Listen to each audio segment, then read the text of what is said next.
अस्सलाम वालेकुम, कैसे हैं आप सब। मैं हूं Saira Gulzar. Welcome back to my channel. आज हम बनाएंगे बहुत ही डिलीशियस मटका कुल्फ़ी। अगर आपको मेरी रेसिपी अच्छी लगे वीडियो को लाइक करें और प्लीज़ मेरे चैनल को सब्सक्राइब ज़रूर कीजिएगा। तो चलें हम अपनी रेसिपी बनाना स्टार्ट करते हैं। सबसे पहले एक पैन में 1 लीटर दूध ऐड करेंगे। दूध आपने मलाई के साथ यूज़ करना है, गाढ़ा होना चाहिए। पतले दूध के साथ कुल्फ़ी अच्छी नहीं बनेगी। जब तक दूध गर्म हो रहा है तब तक हम अपने ब्रेड के स्लाइसिस को ग्राइंड कर लेते हैं। यहाँ पे मेरे पास 2 ब्रेड के स्लाइस हैं, इनको चॉपर में डालेंगे और हल्का सा ग्राइंड कर लेंगे। अगर आपके पास चॉपर नहीं है आप इसको जूसर के जग में भी कर सकते हैं या हाथ से मसल के छोटे छोटे टुकड़े कर लें। अगर आपके पास बासी पुरानी ब्रेड पड़ी हुई है तो वो भी इस्तेमाल कर सकते हैं, उससे ज़्यादा अच्छे रिजल्ट्स आएंगे। बस आपने ध्यान में रखना है कि ब्रेड को फंगस ना लगी हो।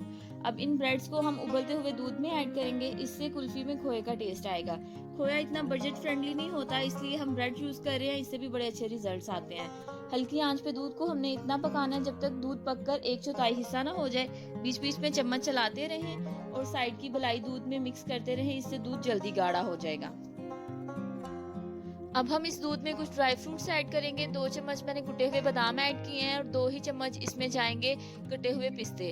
आप अपनी मर्जी के ड्राई फ्रूट्स ऐड कर सकते हैं या जितनी क्वांटिटी में आप डालना चाहते हैं आप ज़्यादा भी ऐड कर सकते हैं। अब इस दूध को हमने मज़ीद 10 से 15 मिनट तक पकाना है और हमारी कुल्फ़ी का मिक्सचर जो है वो तैयार हो जाएगा। अब देख सकते हैं दूध पक के काफी हद तक गाढ़ा हो गया। अब इसमें हम ½ टी स्पून इलायची पाउडर ऐड करेंगे और इस स्टेज पे चीनी भी जाएगी। 150 ग्राम मैं चीनी ऐड कर रही हूँ और साथ में 2 से 3 चम्मच कंडेंस मिल्क डालेंगे, इससे बड़ा अच्छा सा रिच सा टेस्ट आएगा।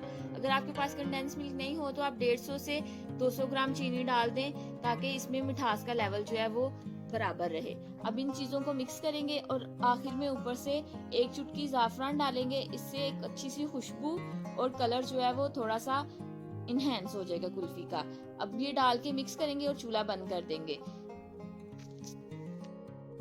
दूध को 10 से 15 मिनट तक ठंडा होने देंगे। तब तक हम अपने मटके देख लेते हैं जिसमें हमने कुल्फी सेट करनी है। जब भी आप मिट्टी के बर्तन परचेज करें उनमें पानी डाल के रख दिया करें या उनको डायरेक्ट पानी में डिप कर दिया करें, इससे ये मजबूत हो जाते हैं और टूटते नहीं हैं। कुल्फी का मिक्सचर अच्छे से ठंडा हो गया। अब इसको हम इन मोल्ड्स में ऐड करेंगे और सेट होने के लिए रख देंगे। अगर आपके पास ये मटके नहीं है, कुल्फी के मोल्ड्स में भी आप इसको सेट कर सकते हैं या फिर किसी दूसरे बर्तन में सेट करके फिर भी खाई जा सकती है, लेकिन यह है कि इससे प्रेजेंटेशन थोड़ी सी अच्छी लगती है। साइड से साफ करेंगे और इनको कवर करके हमने फ्रिज में 7 से 8 घंटे तक सेट होने के लिए रख देना है। एक फॉइल पेपर लें, उसको मटकों के ऊपर रखें और अच्छे से कवर कर दें। आप किसी भी कागज के साथ भी कवर कर सकते हैं या प्लेट्स वगैरह के साथ भी, अगर आपके पास फॉइल पेपर नहीं है। इससे फ्रिज में से जो पानी टपकता है वो इसमें नहीं जाएगा और ये अच्छे से सेट हो जाएंगी। तकरीबन 6 से 7 घंटे तक मैंने फ्रीजर में सेट होने के लिए रखा था। अब इनको हमने बाहर निकाला है, ऊपर से कवर हटाए हैं। आप देख सकते हैं बड़ी अच्छे से कुल्फी हमारी सेट हो गई है। ऊपर से कुछ कटे बादाम पिस्ते से गार्निश करेंगे ताकि ये दिखने में और ज्यादा मजे की लगे। इसको ठंडा ठंडा सर्व करें। इस रेसिपी को ज़रूर ट्राई करें और मुझे फीडबैक दीजिएगा। इंशाल्लाह आपको बहुत पसंद आएगी।